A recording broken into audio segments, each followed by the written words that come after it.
Hello guys, നമുക്കുടെ ഇടയിൽ chocolate ഇഷ്ടമില്ലാത്തവരായിട്ട് ആരും കാണത്തില്ല അല്ലേ? അതേപോലെ ഞങ്ങൾ ലുലുമാളി പോയപ്പോൾ ഞങ്ങൾ ചോക്ലേറ്റ് സെക്ഷനിലേക്ക് വന്നു നോക്കി. എന്തുമാത്രം ചോക്ലേറ്റാണ് കാണുമ്പോൾ തന്നെ കൊതി വരും. എന്തെടുക്കണമെന്ന് അറിയാത്ത രീതിയിലുള്ള കൺഫ്യൂഷനായിരുന്നു. എനിക്കത് എപ്പോഴും ഗാലക്സി ഭയങ്കര ഇഷ്ടമാട്ടോ.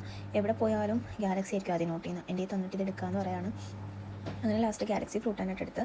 എനിക്ക് ഡയറി മിൽക്ക് പ്ലെയിൻ ഭയങ്കര ഇഷ്ടമാണ്. അതായത് നട്ട്സ് ഒന്നും വരാത്ത രീതിയിലുള്ള പ്ലെയിൻ ആയിട്ടുള്ള ഡയറി മിൽക്ക് ഉണ്ടല്ലോ, എനിക്ക് ഭയങ്കര ഇഷ്ടമാണ്. അങ്ങനെ അതൊരെണ്ണെടുത്ത്.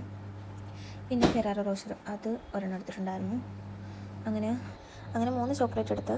Galaxy, Dairy Milk, Ferrero Rocher. കാരണം കൂടുതൽ നേരം നിന്നാൽ ഞങ്ങൾ പിന്നെ എടുക്കും. അപ്പം ഞങ്ങൾ അപ്പോഴത്തെ സെക്ഷനിൽ പോയപ്പോൾ ഗാലക്സിക്ക് പിന്നെയും ഓഫർ വന്നേക്കുന്നത്. അതായത് അവിടെ കണ്ടതിനേക്കാളും ഓഫർ ഇവിടെ കണ്ടതിലുണ്ട്. അങ്ങനെ ലാസ്റ്റ് അവിടെ നിന്ന് ഒരെണ്ണം കൂടി എടുത്ത്. അങ്ങനെ 2 ഗാലക്സി, ഒരു ഡയറി മിൽക്കുമായിട്ട് എടുത്തിട്ടുണ്ടായിരുന്നു. അങ്ങനെ ഇത്രയുമാണ് ഞങ്ങൾ അവിടെ നിന്ന് എടുത്ത ചോക്ലേറ്റ്. കൂടുതൽ നേരം നിന്നില്ല. കൂടുതൽ നേരം നിന്നാൽ ശരിയാവത്തില്ല. അപ്പോൾ തന്നെ നേരെ ബില്ലടിക്കാൻ വേണ്ടി കൊണ്ടുപോയി. അങ്ങനെ അതത്രയും ബില്ലടിച്ചു. നേരെ അവിടെ നിന്ന് തിരിച്ചു.